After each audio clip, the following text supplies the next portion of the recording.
Bem-aventurados os pobres de espírito. Médium, Uera. Krijanouskaya Espírito, J. W. Rochester. Prefácio.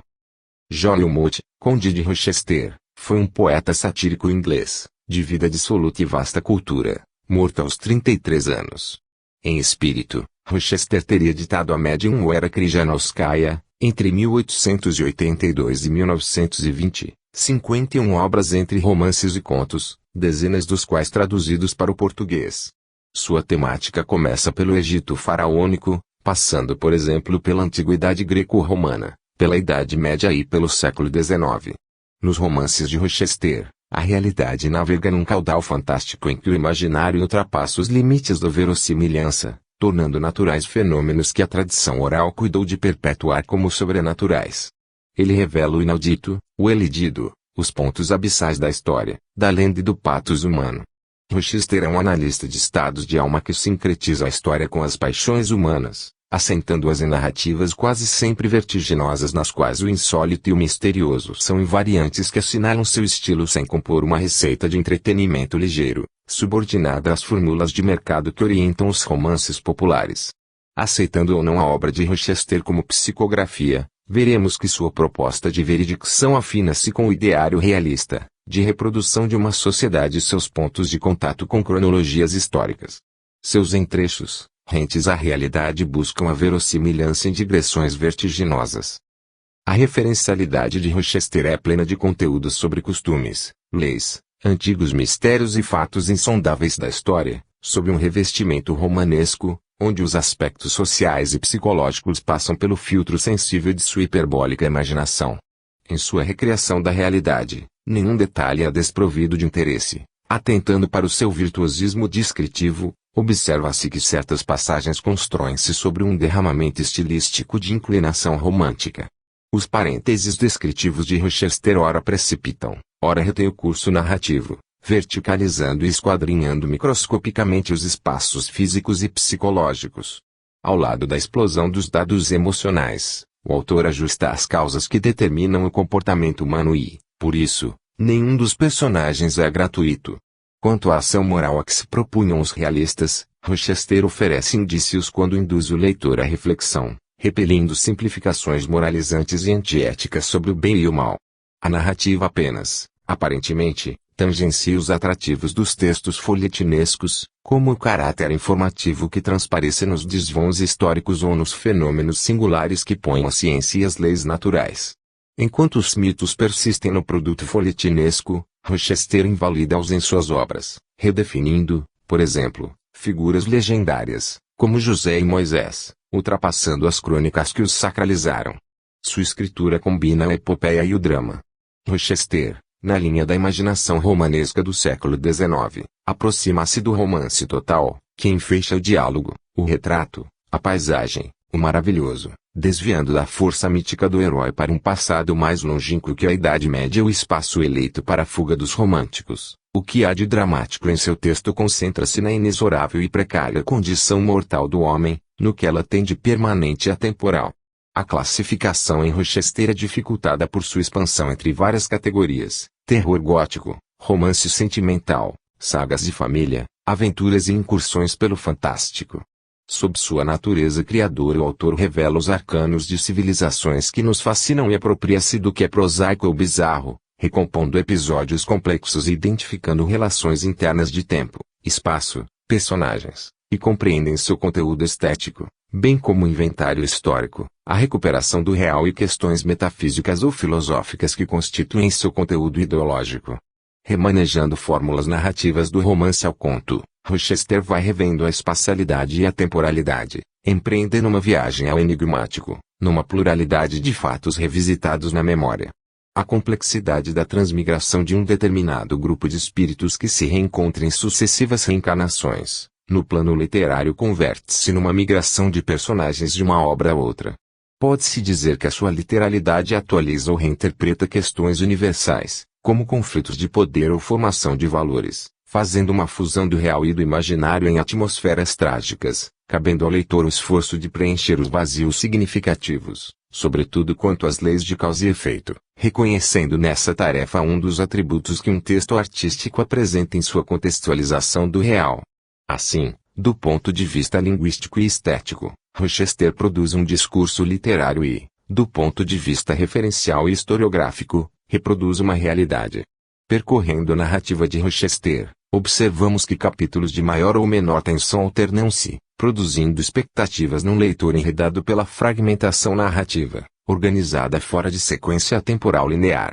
Sobre os personagens de Rochester, pode-se dizer que estes não existem a serviço do enredo, para sustentar uma tese de ordem moralizante e criadora de identidades. Eles pertencem a uma narrativa que sonda episódios históricos com instrumental literário, de modo a não perder seus referenciais sob arranjos ficcionais, o que redundaria em personagens moldados consoante o público que se pretende atingir, um dos paradigmas do folhetinesco.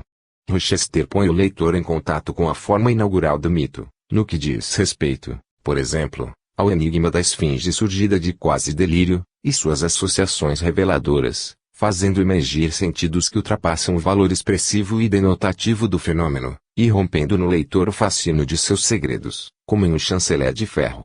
A gênese do lendário e do maravilhoso deita raízes nas narrativas populares, que passaram da primitiva oralidade à literatura moderna através de um manancial de textos, de origem anônima ou coletiva, proveniente do Oriente e dos celtas. No fim do século XIX, manuscritos egípcios de 3.200 anos mais antigos que os textos indianos segundo Nelly Novaes Coelho, foram encontrados em escavações na Itália, pelo egiptólogo M.R.S. Dorbeney. Nesses manuscritos está o texto-fonte do episódio bíblico José e a mulher de Putifar. Rochester, em Um Chanceler de Ferro, enriquece com detalhes esse episódio, sem recorrer a soluções de modernidade. Revelando as matrizes da depreciação da imagem feminina, que as narrativas populares encarregam-se de difundir, ele adentra os meandros que conduziram a mulher de Putifar a ser acusada de traição. Quando se refere aos judeus, em 3 de suas obras, Rochester levanta os preconceitos que consolidaram muitos dos estereótipos que lhes são atribuídos, numa pesquisa da tradição judaica e das marcas históricas que acompanham seu povo há muitos séculos, tendo sido ele judeu em passagens significativas, em diferentes culturas. Quanto ao foco narrativo, a obra de Rochester ora através do narrador onisciente, ora através de narradores nomeados, apresenta diferentes versões de um fato, segundo as perspectivas e licenças individuais de que as protagonizou. Dessa forma, em romances como Faraó Amerneptah, episódio da vida de Tibério ou A Abadia dos Beneditinos, uma determinada ação vivida por vários personagens é captada sob diversos ângulos pelo leitor. O enfoque de cada narrador oferece uma observação material e subjetiva, traduzindo suas distâncias interiores e sua vida psíquica. Assim, por exemplo, vemos em episódio da vida de Tibério, o depoimento de 4 personagens. A narrativa se constrói sob diferentes repertórios, num movimento dialético de fragmentação, por parte da narrativa, e síntese por parte do leitor. Os pontos de vista em Rochester são construídos a partir de visão por trás e da visão com, segundo a definição de Jean-Paul Illon. O saber do narrador é ostensivo, ele tudo sabe sobre a intimidade dos personagens, apropriando-se de seus pensamentos e atitudes. Essa cobertura totalizante atendia a uma preferência dos leitores do século XIX, ávidos pela densidade dos fatos. Como narrador onisciente, o autor projeta sobre os elementos físicos e psicológicos sua linguagem perita, verticalizando e adensando-lhes os traços exteriores e interiores, compondo imagens feitas de metáforas, antíteses e hipérboles, polarizando no texto a fluidez e congelamento de cenas com o mesmo impacto. Os personagens e o narrador sofrem uma simbiose de seus estados mentais, vivendo um pela palavra do outro. Seu efeito de realidade não se expressa em sua autoridade de narrador e sim em sua capacidade literária de reconstrução, de investigação, possibilitando novas interpretações, permitindo que a ficção e a realidade se confundam na relatividade das vozes de seus personagens, tocando a visão positivista do século XIX, em que a história conta-se a si mesma, espelhando o mundo real pela linguagem. Sua exaltação sensorial apreende o mundo com os olhos do realista, acrescentando, às vezes, pulsações românticas, não apenas sentindo, mas vendo, apalpando, experimentando, levando o leitor a perceber que a sensação é elemento fundamental no conhecimento do mundo.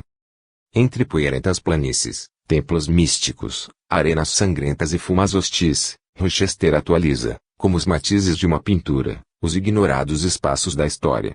Seu empenho pictórico opõe o descritivismo funcional do realismo ao descritivismo decorativo do romantismo, num compromisso do senso real com a imaginação.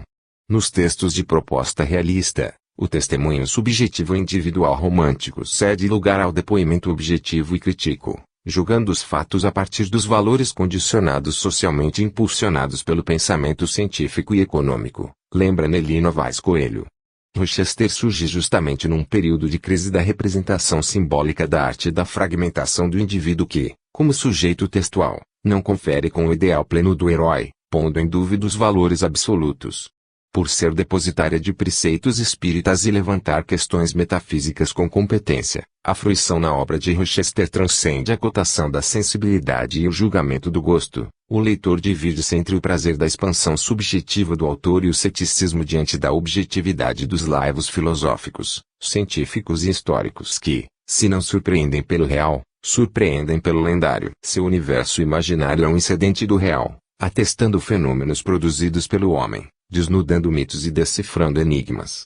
A combinatória desses elementos pelo jazz de sua escritura é que permite o trânsito de Rochester além da literatura espírita, possibilitando que seus romances encerrem uma sobreposição de textos que lhe dão um estatuto ora documental, ora ficcional, ora fantástico. Tais Montenegro Chinelato São Paulo, 17 de outubro de 1998. Prólogo. À distância de 1 hora de Branquemburgo, capital do ducado de mesmo nome, havia uma casa de campo, cercada por um vasto jardim. A maciça casa de alvenaria de 2 andares, enfeitada de ambos os lados por terraços com colunas, não se destacava por sua elegância, mesmo sendo de pretensioso estilo italiano, mas, em compensação, o seu jardim era maravilhoso. A propriedade chamava-se Rosenheim e a quantidade de rosas que floresciam nas alamedas justificava inteiramente o nome. No dia em que começa a nossa história, toda a casa fervia numa agitação extraordinária. A criadagem corria num vai-vem, terminando apressadamente os preparativos para o almoço de gala. As rosas foram podadas para a confecção de guirlandas e para adornar as portas da casa e o embandeirado portão de ferro, inteiramente aberto. Embaixo dos carvalhos que rodeavam a comprida alameda da entrada, havia uma multidão de curiosos. Alguns deles pertenciam à equipe de empregados de Rosenheim, outros eram moradores da aldeia que se distinguia ao longe. Afastado da ruidosa multidão, estava sentado sobre a grama um velho e abastado camponês que conversava baixinho com uma mulher de meia idade, que evidentemente envelhecera prematuramente devido ao trabalho. Mas que surpresa! Eu achava mais fácil a lua descer à terra do que você visitar a cidade e conseguir encontrar-me aqui, tio André disse a mulher, rindo. Se não tivesse acontecido esta história com a herança da qual lhe falei, é claro que não teria abandonado o meu antigo ninho, respondeu o velho, sorrindo. Mas se cheguei aqui, é porque queria vê-la, tia Domberg, e também visitar a minha afilhada, que agora deve completar uns 16 anos. Quando fui ao seu antigo apartamento, lá me disseram que Manchin está estudando em algum lugar e que você trabalha para a senhorita Helena, que irá se casar. Sim, a sua mãe me contratou para lavar a louça e ajudar o cozinheiro, porque parece que os noivos viverão esbanjando. Aceitei esse emprego porque o trabalho de lavadeira é muito penoso e já estou começando a envelhecer. Descascar legumes é mais fácil do que lavar roupa. Aliás, espero em breve descansar e viver como fidalga. Vejam só. Será que você também, tia Domberg, está esperando uma herança? Perguntou maliciosamente o velho. Não é nada disso. Veja bem, Manchin está terminando o curso na escola de balé, logo irá debutar no teatro do Grã-Ducado e todos acham que ela terá uma carreira brilhante, porque ela é linda como um anjo. Você mesmo irá se convencer quando a vir. E ela me prometeu que, assim que arrumar um emprego, irá me chamar para trabalhar como governanta. Grandes esperanças, Domberg. Queira Deus que se realizem. Mas pode me dizer quem está se casando com a senhorita Helena? Apesar das disputas de vizinho entre mim e seus pais, tenho muito interesse por essa moça que vi crescer diante dos meus olhos. A propósito, será que você não sabe como estão a senhora Eger e sua filha, após a morte do barão? A sua propriedade foi vendida e a viúva parece ter mudado para a cidade. Olhe, posso dar-lhe as mais precisas informações, porque sempre lavei uma roupa para a senhora Eger. Edith e Helena eram grandes amigas no começo, mas ultimamente essa amizade acabou, por causa de um jovem de quem ambas gostaram. E, obviamente, Edith surrupiou de bem debaixo do nariz da outra, não foi? Ela é linda, mas é claro que não. Edith não possui um centavo no bolso, enquanto que Helena, dizem que receberá uma grande bolada e um dote grandioso. E é ela quem se casará com ele hoje. E quem é esse jovem tão prático e calculista? Um oficial sardo, o Barão Gunther Wallenhof-Falkenau, um jovem muito bonito e de ascendência ilustre. Dizem que está cheio de dívidas, mas Helena está louca por ele e sua mãe sonha em ver a filha tornar-se baronesa. Mas esse oficial pode estar enganado em seus cálculos. Eu soube pelo administrador de bens da senhora Rotbach que a situação financeira dela também é precária, anotou Andrei. Não me diga. Em todo caso, ele terá o que merece por sua conduta traiçoeira com respeito à pobre Edith, de quem foi quase noivo. A coitada da moça noivou por desespero com o barão de Tingen. Olhe, lá vem de volta a comitiva do casamento. Venha comigo, tio Andrei. Vou colocá-lo num lugar onde poderá ver a todos. Uma longa fileira de carruagens apareceu na estrada, vinda da cidade, e logo a primeira carruagem parou à frente da entrada. Eram os recém-casados. O Barão Gunther era realmente um jovem bonito, alto e esbelto, e seu uniforme de sardo destacava mais ainda a sua beleza. O rosto fino e aristocrático, emoldurado por uma babicha, tinha uma expressão de arrogância e desdém. Entretanto, uma palidez doentia e um certo fastio, refletidos em toda a sua aparência, indicavam uma vida agitada. O barão foi o primeiro a saltar da carruagem, ofereceu a mão à esposa e seu olhar sombrio, deslizando indiferentemente sobre ela, dirigiu-se à moça que descia da próxima carruagem. Mas a esposa pareceu não perceber aquilo. O barão suspirou e seguiu-a pela escada. A recém-casada era uma mulher alta e de complexão forte, que tinha uma aparência bonita com o véu e o vestido de noiva rendado. Tinha um frescor na pele do rosto que poderia disputar em condições de igualdade com qualquer moça do campo. Por entre os entreabertos lábios púrpura haviam-se dentes bonitos, fortes e de brancura deslumbrante. Porém os olhos penetrantes e maldosos e os traços vulgares do rosto, privados de qualquer graça, não refletiam nem bondade, nem inteligência. Naquele momento, ela transpirava satisfação e ostensivo triunfo. Logo todos se sentaram à mesa. Havia poucos convidados, mas estrelas e condecorações, que enfeitavam os homens, e diamantes e rendas, que cobriam as damas, indicavam que os convidados pertenciam à nata do mundo da aristocracia e do mundo financeiro. Quase em frente aos recém-casados, que ocupavam o centro da mesa, estava sentado um casal jovem ao qual a sociedade também dirigia felicitações e brindes. Eram Edith Egger e o barão von Dettingen. O barão era um homem muito simpático de uns 30 anos, que não se distinguia pela beleza. Seus olhos azuis e tranquilos olhavam com indisfarçável adoração o rosto encantador da sua futura esposa. Edith era realmente fascinante. Ela era tão esbelta, esguia e delicada, que parecia etérea. Seus traços não eram regulares, mas transpiravam um extraordinário encanto e a cor do seu rosto era branca e transparente. Mas o que dava um encanto especial às suas feições eram os seus grandes olhos cinza-azuis, que brilhavam sombriamente sob grandes cílios. Esse olhar e o desenho da pequena boca cor-de-rosa indicavam um caráter sensual e autoritário. Naquele momento ela parecia sofrer e estava muito irritada. E somente quando se dirigia ao noivo, um sorriso bondoso iluminava-lhe o rosto. O recém-casado também estava emocionado.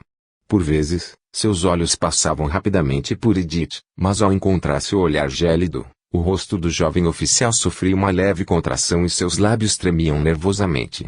Não se sabe se a baronesa Helena conseguiu captar uma dessas cenas mudas ou simplesmente sentiu o quanto era desfavorável para si a comparação com Edith. O fato é que olhou para ela com ódio e começou a amassar, embaixo da mesa, as rendas com as suas mãos grandes e fortes com tanta força que as rasgou.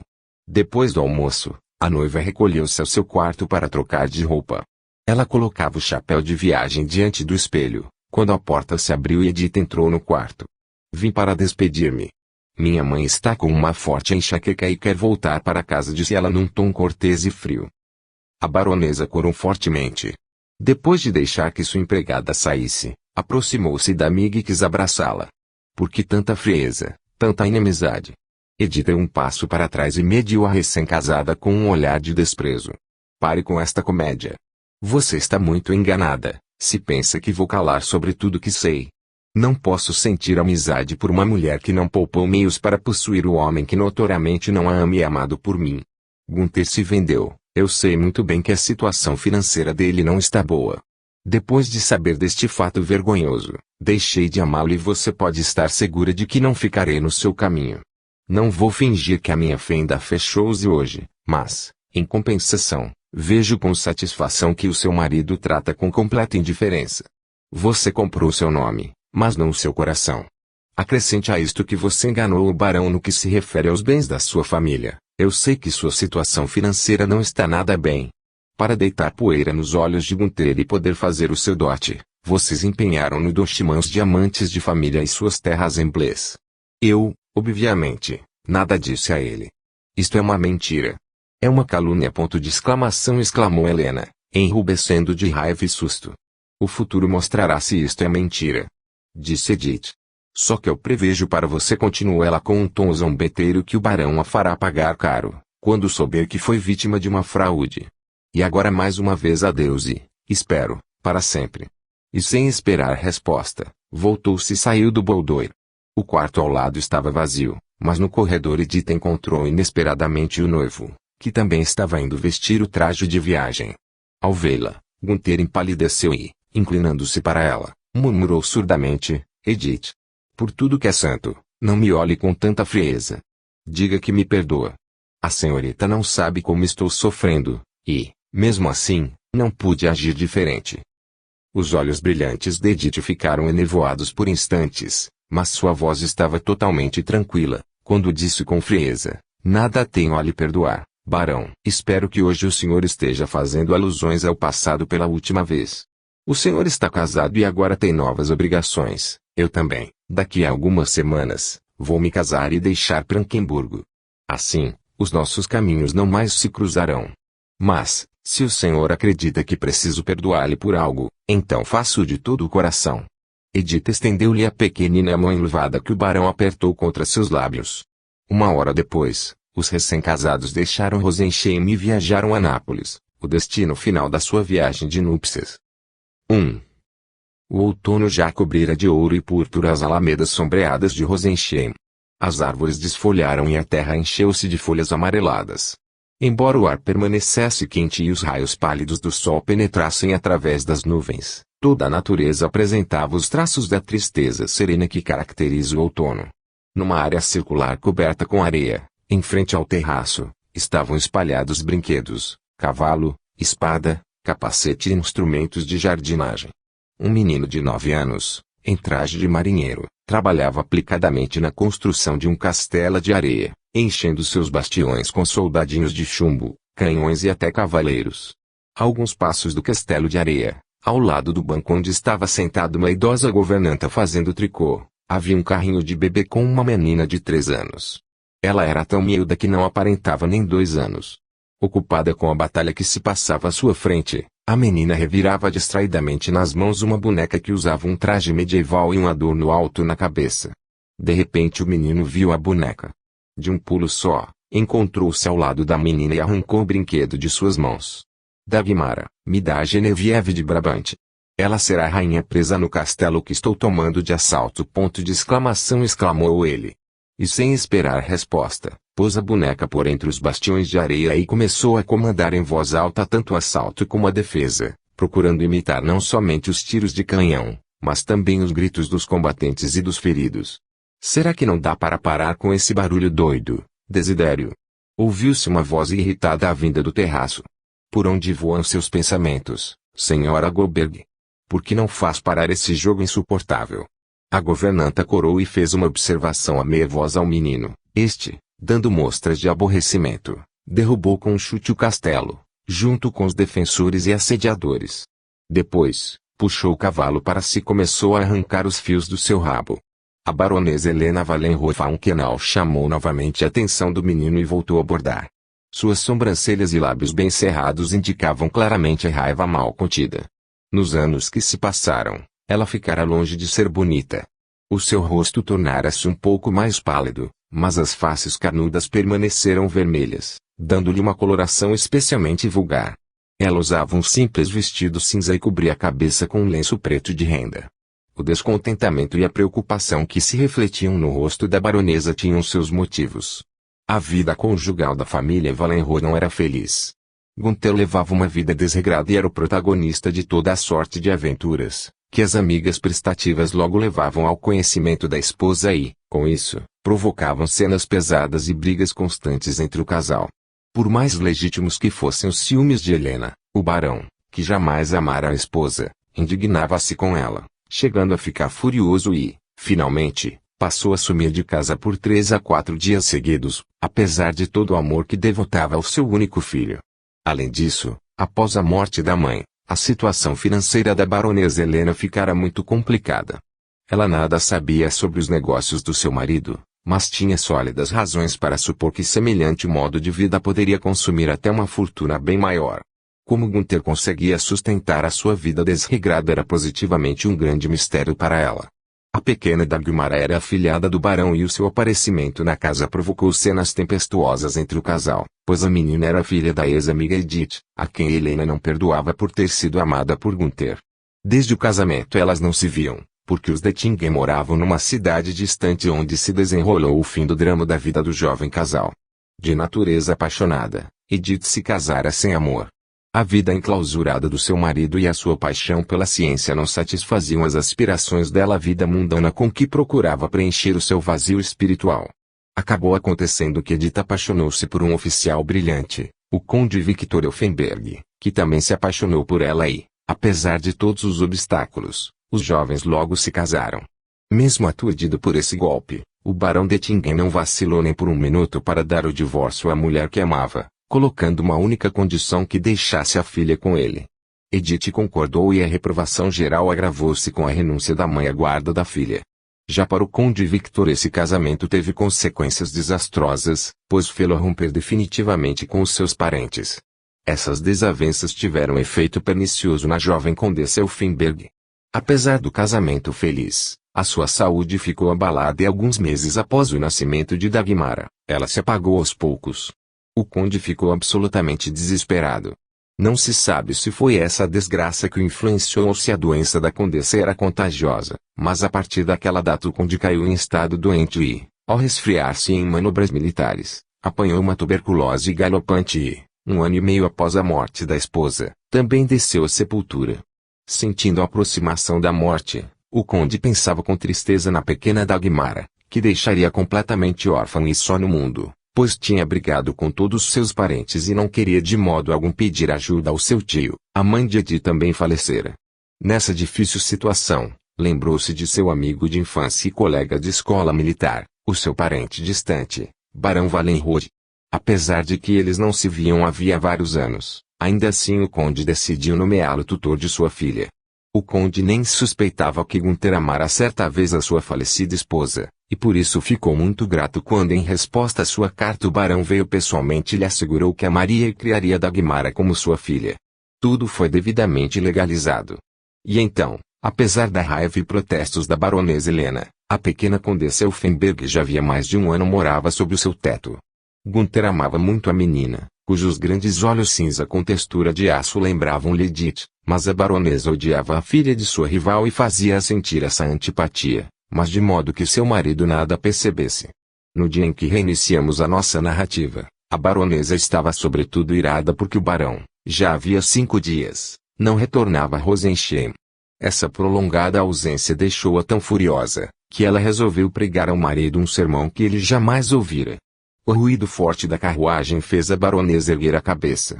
Ela num ímpeto deixou de lado o bordado e, vendo Desidério correr entusiasmado para o terraço, ao ouvir a carruagem se aproximando, gritou em tom autoritário: "Fique e continue brincando. Você não vai receber seu pai." O menino, aborrecido, ficou perplexo e lançou um olhar de soslaio para a mãe, mas não se atrevendo a desobedecer, saiu andando devagar em direção à governanta. Nesse instante apareceu no terraço o criado, trazendo um cartão de visitas na bandeja de prata. "Carles Embaixo", tabelião-lhe Helena surpresa. "Você disse a ele que o barão não está em casa?" "Disse, baronesa." Ele, entretanto, insiste em ser recebido, respondeu o criado. "Está bem. Deixe-o entrar." Entrando na sala de estar, ela viu um senhor idoso e com aspecto doentio, que se levantou e inclinou-se respeitosamente. Senhora, peço magnânimas desculpas por ousar incomodá-la. Mas, infelizmente, o senhor barão, com quem tenho um negócio a tratar, não se encontra em casa. Ontem à noite, também não o encontrei no apartamento da cidade. Meu marido deverá voltar logo, creio, por isso peço ao senhor que o aguarde. Se o negócio é muito importante, posso tentar encontrá-lo. Agradeço, senhora baronesa, mas não posso mais esperar. Um importante assunto de família me aguarda na América e tenho exatamente o tempo de que preciso para chegar a Bremen e pegar o navio transatlântico. Por isso, resolvi aproveitar a sua bondade, pois trata-se de uma simples formalidade. A missão se refere à pupila do seu marido, a condessa Dagmara von Elfenberg.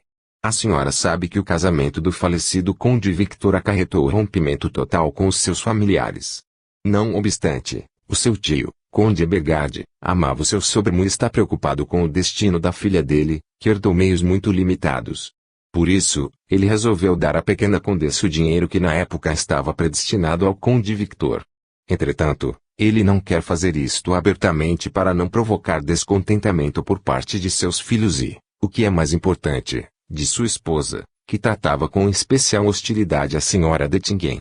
Como a soma destinada a Dagmara foi formada aos poucos com as economias particulares do conde, a sua família não poderá pretender este dinheiro. Então, eu trouxe comigo 200.000 marcos que o velho conde está enviando para o barão, como tutor da menina. Aqui há uma carta. Nela o conde Ebergard pede ao barão Wallenrod que junte este dinheiro ao capital que ele já tem em mãos. E como o marido da senhora não está em casa, peço à senhora baronesa que verifique os valores nesta pasta e passe-me um recibo, atestando que a senhora os recebeu para entregar ao seu esposo. Dito isso, o tabelião tirou da maleta de couro uma pasta grande e uma carta, entregando-as à baronesa. Mas é claro, senhores embaixo, farei isso com prazer. Vou agora mesmo verificar os papéis e lhe darei o recibo necessário. Em poucos minutos tudo foi concluído. O tabelião leu com atenção o recibo da baronesa, fez uma anotação nele e guardou-o na carteira. Em seguida, despediu-se, agradecendo cordialmente a dona da casa pela gentileza. A baronesa juntou o dinheiro e os títulos, contou-os mais uma vez e trancou tudo na escrivaninha e depois, apoiando-se com o cotovelo na mesa, ficou pensativa, carregando o senho. Que futuro brilhante esperava essa Edith, mulher estovada. Se esses dois imbecis não morressem, o velho acabaria perdoando-lhes, pensava Helena. Esta menina repugnante que Gunther enfiou na nossa casa tem tanta sorte quanto a sua condigna mãe. 200.000 marcos. Junto com que ela já tem fará uma fortuna considerável. Devo casá-la com Desidério. Será um partido brilhante, pois o pobre menino não receberá muito de nós. E com que Gunther paga a boemia? Provavelmente, deve ter dívidas. Da minha parte as coisas também não estão indo bem, pois não é barato administrar a casa do jeito que o barão gosta. É preciso que a herança de Dagmara ponha em ordem as nossas finanças. Ela será bonita como a mãe e o nosso menino não irá se opor.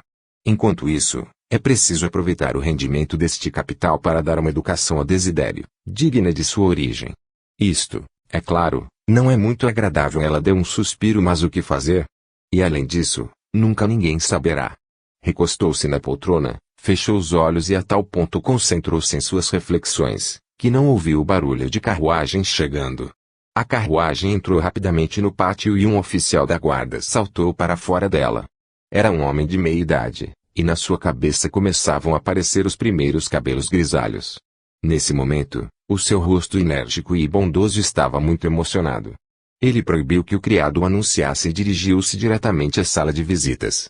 O barulho da porta abrindo tirou a baronesa da sua meditação.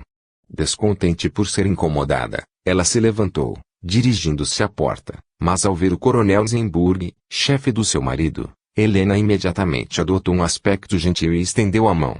Que surpresa inesperada, coronel! Disse ela, sorrindo. Mas o senhor está sozinho. O meu marido não veio junto com o senhor. O coronel apertou fortemente a mão estendida e depois a levou aos lábios. Uma difícil luta interior refletia-se claramente em seu rosto pálido. Finalmente, ele disse com esforço, baixo e pausadamente: eu vim sozinho, baronesa, e trouxe uma notícia triste. Imploro-lhe, senhora, que seja firme, pense no seu filho e procure colher a coragem necessária em seu sentimento materno para suportar com dignidade o golpe que caiu sobre vocês. A baronesa empalideceu. Dominada por um tremor nervoso, encostou-se na poltrona e exclamou com voz rouca: "Pode falar, coronel. O que aconteceu com Gunther? Quero saber de tudo. O barão suicidou-se hoje às 5 horas da manhã. Por esta razão, devo especialmente dirigir-me à sua misericórdia cristã e indulgência com que temos de tratar as fraquezas do próximo. Aliás, Gunther condenou a si próprio. Depois da noite que passou na divertida companhia da bailarina Maria Domberg, o barão foi para o quarto da anfitriã e deu um tiro no próprio coração. Um grito de animal ferido escapou dos lábios da baronesa. Uma crise de nervos a derrubou, fazendo-a debater-se no chão, gritando, rindo e soluçando ao mesmo tempo. O coronel correu para ajudar, querendo segurá-la e levantá-la, mas a baronesa o rechaçava com as mãos e pés com tanta força, que ele desistiu da tentativa e tocou a campainha. Chegaram correndo o criado e a camareira. Na mesma hora, Desidério, achando que o papai tivesse chegado, apareceu na porta do terraço, mas vendo a mãe rolando no chão como louca e os empregados tentando em vão levantá-la, gritou e começou a chorar alto. A cena era tão desagradável, que o coronel aproximou-se da criança e levou-a para o jardim. Após acalmar Desidério, ele pediu à governanta que levasse as crianças e não as deixasse entrar no quarto da baronesa. Ao voltar à sala de visitas, tirou 2 folhas do seu caderno de notas e escreveu 2 bilhetes. Ele já terminava de anotar os endereços quando na sala entrou o criado, todo vermelho e desolado. "Foi bom você chegar, Franz, pois eu já ia chamá-lo para dar as instruções necessárias", disse o coronel, entregando-lhe os 2 bilhetes. "Um você leva ao Dr. Arnold, o outro deverá entregar ao tenente Enster. Você ajudará o tenente a transportar o corpo do barão da casa da senhora Domberg para o próprio apartamento. Evidentemente, você não deve comentar aquilo que irá ver e ouvir. Entendeu? Então o nosso barão morreu?", murmurou o criado. "Infelizmente, sim. Eu lhe proíbo tagarelar exatamente sobre os detalhes do seu falecimento. Mas como você vai? Preciso deixar descansar os meus cavalos e esperar que a minha esposa chegue com o médico. Eu selarei o cavalo do barão e irei o mais rápido possível." Depois de algumas horas, chegaram o médico e a esposa do coronel. Graças à enérgica ajuda do médico e das palavras de consolo da senhora Zenburg, a baronesa recobrou a calma suficiente para poder levantar e vestir-se. Pálida e trêmula, ela sentou-se na carruagem junto com a esposa do coronel e Desidério. O médico e Zenburg embarcaram na outra, e todos partiram para a cidade. 2. A morte do barão Wallenhof-Falkenau emocionou toda a cidade e provocou as mais diversas conjecturas. A opinião pública estava contra o barão e todos sentiam pena de sua esposa, que, como se sabia, não era feliz em sua vida familiar. O funeral foi realizado com as cerimônias de praxe. Os colegas e amigos acompanharam o falecido e renderam-lhe honras militares. A baronesa, mais calma, ouviu algumas sinceras condolências e voltou para casa, acompanhada pela compaixão de todos. Com o rosto pálido e desfigurado pela raiva, ela olhava com os olhos fixos e bem abertos para uma série inteira de letras de câmbio e hipotecas que atestavam claramente que nada sobrara para ela. Rosenheim com toda a mobília, os móveis do apartamento da cidade, prataria, brilhantes e até o capital de Dagmar, absolutamente tudo passar para as mãos de agiotas. Para ela não sobrou nada, nenhuma cadeira. Agora ficara claro o motivo do suicídio do barão. O esbanjador sem consciência não quis passar pela desonra e ruína total. Depois de aliviar-se um pouco com as lágrimas, Helena endireitou-se e ficou pensativa, colocando a cabeça entre as mãos. Não tinha mais tempo para chorar e muito o que fazer para verificar o que ainda tinha. Restaram-lhe algumas joias e uns milhares de marcos, sobras da pequena herança deixada pela avó, que ela gastou aos poucos com passeios, roupas e outras necessidades pessoais. Porém isso não era suficiente para garantir nem a subsistência mais modesta, e a ideia de apelar para a bondade de parentes e da vergonha que inevitavelmente passaria, fazia-a tremer, parecendo que um abismo sem fundo se abria sob seus pés. Dominada por um tremor nervoso, Helena foi até a escrivaninha, tinha que contar exatamente o que lhe restara. Puxou maquinalmente a cadeira para junto da escrivaninha, abriu a gaveta e no mesmo instante estremeceu e jogou-se para trás. Seus olhos arregalados se cravaram no pacote de títulos e dinheiro que o tabelião embaixo trouxera. O rosto pálido ruborizou-se fortemente e os dedos trêmulos reviravam os valores que prometiam riqueza, abundância e futuro garantido. Uma ideia tentadora passou como um relâmpago pela cabeça da baronesa. Ninguém sabia da existência desses 200.000 marcos. E nem Eisenbach, nem o velho conde Elfenberg jamais pensariam em exigir o dinheiro de volta, porque o primeiro voltaria dos Estados Unidos só Deus sabe quando, e o outro não queria que os demais soubessem sobre o presente que fizera. Além do mais, a visita do tabelião e a morte de Gunther foram muito coincidentes. Quem poderia provar, sobretudo depois de alguns anos, que aquele dinheiro não parara nas mãos do barão e que ele não o gastara, como fizera com o capital que Dagmar herdara do pai? Quanto mais ela pensava, mais fácil lhe parecia apoderar-se daquele dinheiro sem qualquer risco. É verdade que aquilo seria um roubo, mas a necessidade estava forçando-a a isso. Será que ela poderia, por simples remorsos, sacrificar o futuro do seu filho?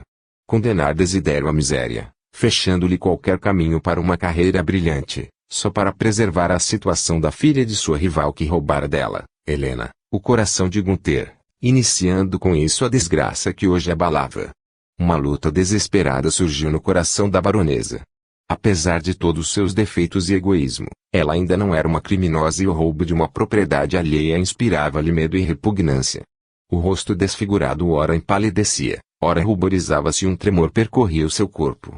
Mas os pensamentos servos subservientes do homem, executores espertos de desejos secretos e seus conselheiros traiçoeiros sussurravam-lhe mil desculpas. Finalmente, o horror inspirado pela vida que ela teria pela frente venceu todas as hesitações e abafou todos os seus remorsos. Ainda pálida, mas firme e decidida, pegou a carta do conde Elfenberg e a queimou. E quando esta reduziu-se a cinzas, ela cuidadosamente as limpou e fechou a gaveta da escrivaninha. Dando um profundo suspiro, Helena levantou-se. O fantasma da pobreza e da humilhação fora afastado para sempre. Agora precisava somente tomar cuidado e agir de maneira a não despertar suspeitas. Reencorajada, ela começou a andar pelo quarto e, depois de muito refletir, organizou o seguinte plano de ação.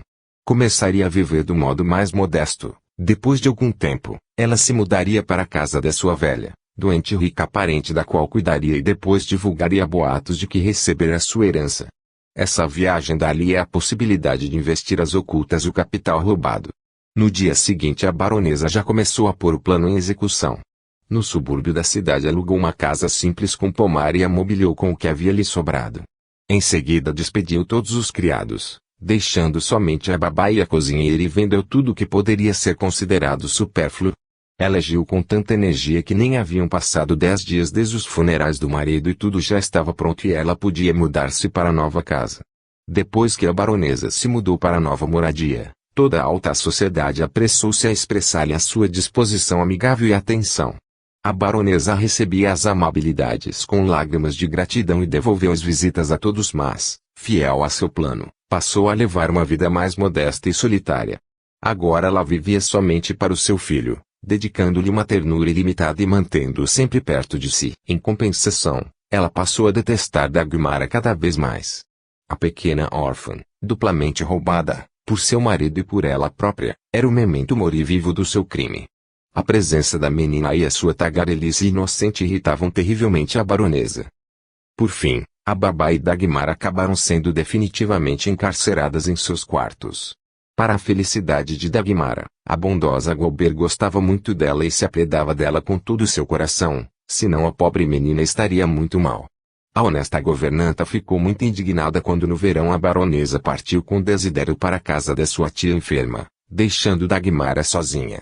A baronesa aproveitou essa viagem para aplicar os 200.000 marcos. A sua tia enferma faleceu e logo os amigos de Helena souberam que ela tinha deixado para a senhora Wallenrod uma soma bastante considerável destinada ao seu filho, que lhes garantia inteiramente uma vida folgada. A baronesa aproveitou essa graça do destino e viajou para fazer tratamento nos banhos de mar, voltando somente no outono já avançado.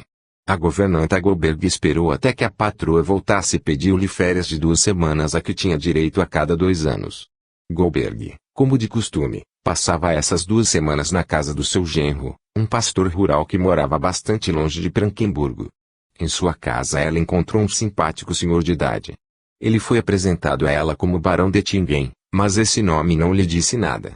Sem suspeitar do interesse que despertava naquele visitante calado, Goldberg contou com detalhes o suicídio de Gunther e, sobretudo, o que aconteceu depois.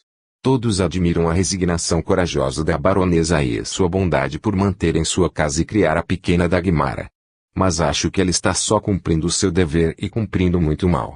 Em lugar de tentar corrigir o mal causado pelo marido, que gastou o capital da menina, retribuindo com amor e cuidados, a baronesa menospreza e até pretende deixá-la sem a educação a que a menina tem direito como Condessa Elfenberg. Dagmara seria a filha do conde Victor?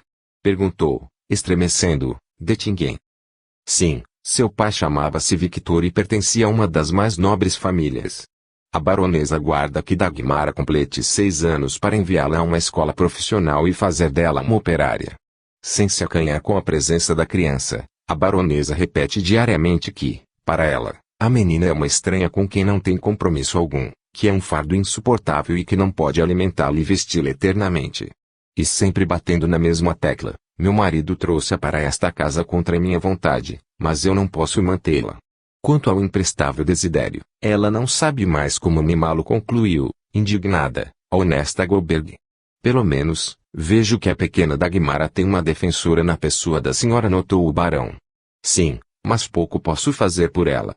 Aliás, é verdade que gosto muito daquela menina encantadora e bondosa. Além do mais, qualquer injustiça me deixa indignada. Espere aqui, que vou mostrar-lhe a foto dela. Goldberg saiu e voltou em seguida com a foto de Dagmara que fora tirada havia um ano, por vontade de Gunther, pouco antes de sua morte. Dettingen pegou o retrato com a mão levemente trêmula e examinou-o por muito tempo. Depois, ele o passou para o pastor, que parecia confuso e não intervinha na conversa. Olhe, Gotthold, disse ele, como ela é parecida com a minha pequena Edith. O pastor assentiu com a cabeça, mas nada disse. Pouco tempo depois, Dettingen despediu-se e foi embora. Você foi falar sobre os Wallenrod e a sua pupila muito fora de hora. Será que não sabe que a mãe de Dagmara foi esposa do barão, separou-se dele e casou-se com o conde Elfenberg? Indagou o pastor. Percebendo a surpresa de Goldberg, ele contou-lhe o drama que se desenrolara havia 11 anos entre Gunther, Edith e a baronesa e também a história da separação. Todos estes detalhes eu soube do próprio Dettingen, porque somos amigos e colegas de universidade. Eu entendo a emoção dele, pois Dagmara é o retrato vivo de sua filha Edith, que faleceu no ano passado. Meu pobre amigo adorava a filha e a morte dela abalou demais. Lamento ainda mais pelo seu relato, que despertou aquelas velhas e penosas lembranças, pois Dettingen, dentro de alguns dias, deverá viajar a Frankenburgo para tratar de uma herança deixada por um primo falecido. Será que você ouviu falar de uma tal vila egípcia? Mas é claro. Quem na cidade não sabe da existência dessa casa extravagante e daquele ser exótico que morava lá, como uma coruja? E era ele o primo do barão. Sim.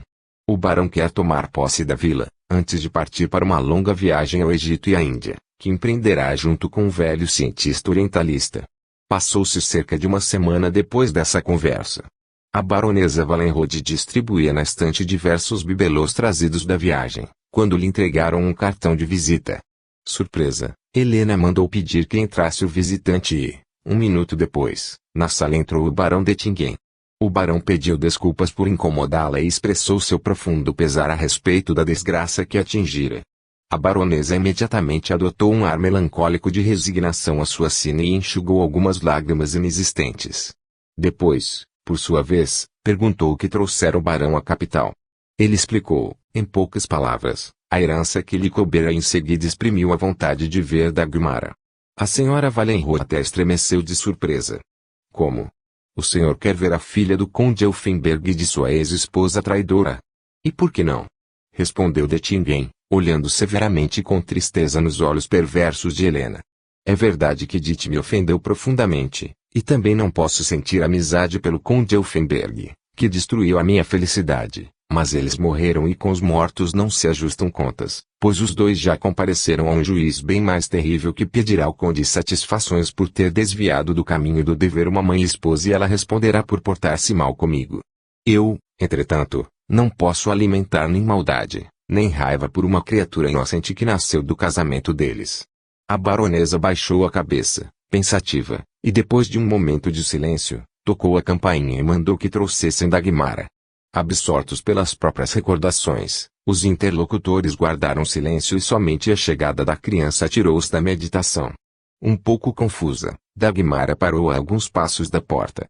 O barão Dettingen ficou emocionado. Levantou-se num ímpeto, pegou a menina nos braços e olhou para ela com os olhos cheios de lágrimas. Dagmara estremeceu, vendo-se nas mãos de um estranho, mas pareceu não se assustar. Com o seu pequeno coração de criança sentiu inconscientemente que aquele estranho queria-lhe bem e, de repente, enlaçou-se ao pescoço de Dettingen, apertou a cabecinha de cabelos ondulados contra a face dele, e enxugando-lhe as lágrimas, cochichou, não chore. Profundamente comovido, o barão estreitou a menina ao peito, beijou-a e voltou para o seu lugar, colocando Dagmara no colo. O seguir, virou-se para a baronesa Helena, que olhava com um leve sorriso de desdém. O barão nem deu atenção a isso e a sua voz ficou severa quando disse, quero fazer uma proposta à senhora e tenho certeza de que ela será aceita. Quero tomar Dagmara aos meus cuidados, para adotá-la e fazer dela minha herdeira. A minha filha faleceu, eu fiquei completamente só e esta criança, pelo menos, dispersará minha solidão. Isto livrará a senhora da pupila do seu marido, que deve ser um peso para a senhora, por ser filha de Edith.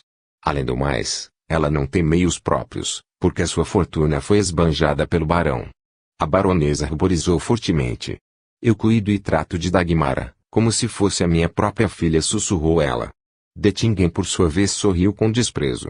Não duvido da generosidade da senhora, baronesa, mas não posso deixar de notar que a sua conduta não combina inteiramente com sentimentos maternos. A senhora foi viajar com seu filho e deixou a órfã, que foi roubada pelo seu marido, nas mãos de uma empregada, como um peso excessivo. A vontade expressa da senhora de mandar Dagmara para uma escola profissionalizante e privá-la, de tal modo, de uma boa educação, a qual ela tem o direito indubitável de nascimento, e ainda mais estranha. É óbvio que o conde Victor não pretendia fazer de sua filha uma braçal quando depositou a sua confiança no barão Wallenrod. Mas tudo isso faz parte do passado. Agora espero que a senhora aceite a minha proposta e mande juntar imediatamente as coisas necessárias para a criança até que eu compre novas. Se a senhora concordar, eu aguardo e levarei Dagmara comigo. A baronesa, que ouvia tudo com as faces coradas, levantou-se imediatamente. Mas, claro que não irei me opor à felicidade que coube a Dagmara. Vou já dar as ordens necessárias. A baronesa tentava em vão falar tranquilamente e disfarçar a raiva que a possuía. Nesse instante a porta se abriu com estrondo e na sala entrou correndo Desidério. O menino conhecia bem demais a mãe e percebeu imediatamente que ela estava furiosa e, por isso, ele, indeciso e confuso, parou à porta. Vendo que a mãe saiu sem nada dizer, Desidério aproximou-se do barão Dettingen e cumprimentou-o. O menino ficou extremamente surpreso ao saber que a sua amiga estava partindo para sempre, mas não expressou a menor contrariedade a respeito da futura separação. O verdadeiro filho do digno casa, pensou o barão. Meia hora mais tarde, a pequena mala foi posta na carruagem do barão e Dettingen e Dagmara se despediram de todos. A menina estava alegre, ela ofereceu seus lábios rosados para Desidério e as crianças se beijaram cordialmente. Quando a baronesa abaixou-se para beijar Dagmara, esta recuou e afastou-a com a mão. Contente com a alegria e confiança da menina, Dettingen fê-la sentar-se ao seu lado na carruagem e cobriu cuidadosamente suas pernas com um cobertor de pelúcia. Ele próprio estava feliz. Parecia-lhe que o passado penoso ficara para trás e que agora os olhos brilhantes de sua pequena Edith estavam olhando e, a partir de então, iriam iluminar a sua vida solitária. Que seja abençoada a sua chegada à minha casa. Não quero saber quem foi o seu pai, querida criança que os céus me enviaram. Cresça aí, quando eu voltar, você será o apoio e alegria da minha velhice.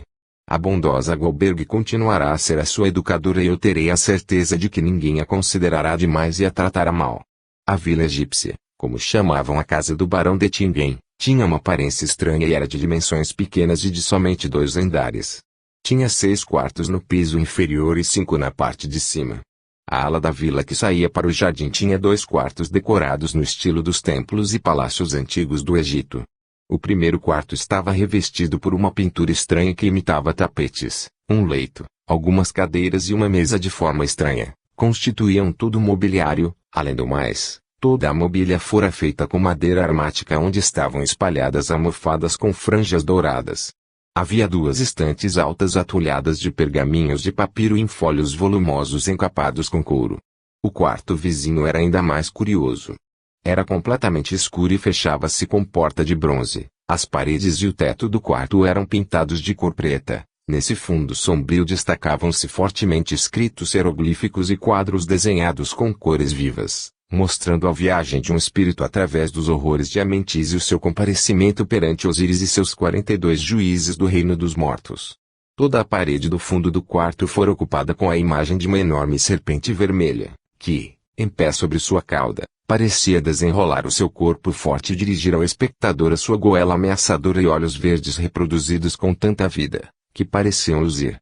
O mobiliário desse quarto consistia de um pequeno altar, sobre o qual havia uma estátua do deus Anubis, com cabeça de chacal, 2 grandes baús de madeira junto à parede e 7 lâmpadas de bronze penduradas no teto. A vila egípcia ficava a 1 hora da capital e situava-se em local montanhoso, entrecortado por um profundo desfiladeiro no fundo do qual agitavam-se as corredeiras de um nu. Aglomerações de rochas distribuíam-se quase em círculo regular e formavam uma espécie de parede ao redor do amplo vale, separando-o do resto da região. O barão de Tingen decidiu passar alguns meses na sua propriedade, antes de partir para a longa viagem que havia muito tempo tinha planejado. Desejava visitar o Egito, esse país de milagres e monumentos eternos, e também a Índia, o berço de todos os conhecimentos e religiões, para aprender o sânscrito e, se possível, ser iniciado em ciências ocultas. Desde que Dagmara se mudou para essa casa, o barão não mais se sentiu sozinho e apegava-se cada vez mais à sua queridinha. Nesse novo ambiente, cercada de amor, a menina começou a desenvolver-se com rapidez inacreditável. Goldberg e a velha Brigitte não cansavam de elogiar o seu caráter encantador. O barão começou a organizar os seus negócios, fez o seu testamento, nomeando Dagmar a sua herdeira universal, e, finalmente, enviou uma carta para o seu amigo, o pastor Hegern, pedindo-lhe que cuidasse da menina durante a sua ausência. A resposta veio rápida e trouxe o consentimento do digno pastor e da sua esposa. Ficou decidido que Dettingen pessoalmente levaria Dagmar e a governanta para sua nova moradia e, ao mesmo tempo, se despedira dos seus amigos. À noite, no dia da chegada deles à casa do pastor, o barão e seus anfitriões reuniram-se no escritório para acertar definitivamente todos os detalhes. Eu calculo ficar 5 anos ausente, disse Dettingen. Entretanto, pode acontecer que eu não volte mais. Por isso peço a você, Gotthold, guarde para mim os seguintes documentos: a certidão de nascimento de Dagmara, a certidão de casamento dos seus pais e o atestado de óbito deles. Eis aqui a cópia notarial do meu testamento. Deixo com você também esta carteira com 5.000 marcos. Este dinheiro é para a educação de Dagmara e para casos imprevistos, como enfermidades e outras coisas. Finalmente, aqui está um cheque do meu banco. Você receberá de lá uma soma de dinheiro para os gastos de manutenção da menina, conforme combinamos antes. Agora só me resta agradecer a você e a sua esposa por prometerem amar e cuidar da minha menina como de sua própria filha, concluiu o barão, apertando firme as mãos dos amigos. Nós é que temos de agradecer-lhe por lembrar-se de nós. O senhor sabe como os nossos recursos são limitados e o seu pagamento generoso nos ajudará a educar também os nossos meninos, respondeu emocionada a esposa do pastor e acrescentou: quanto ao amor, juro amá-la como a própria filha. Trabalhei cerca de 10 anos como orientadora na França e Inglaterra, conheço os 2 idiomas e vou ensiná-los a Dagmara brincando. E eu, disse o pastor, cuidarei para que a sua alma permaneça simples e sincera e cheia de fé inabalável no nosso Pai Celestial. 3. A separação do seu pai adotivo foi muito difícil para Dagmara. A menina pegara-se a ele a tal ponto que não queria largá-lo, pendurando-se ao seu pescoço.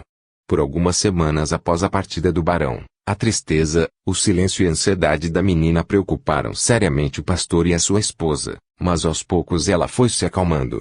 O amor de toda a família reconfortou seu coração saudoso e, após um ano, Dagmara se sentia tão bem na casa do pastor como se tivesse nascido lá. Graças ao ambiente de amor e paz, à vida regrada e ao ar puro da aldeia, Dagmara desenvolvia-se rapidamente. O seu organismo frágil ficou mais forte, e o seu caráter começou a apresentar traços que não se deixavam influenciar de modo algum por suas educadoras. Por exemplo, a menina não tinha nenhuma inclinação para a economia doméstica e a mulher do pastor teve de desistir de incutir-lhe amor por tricô, cerzidura e cozinha.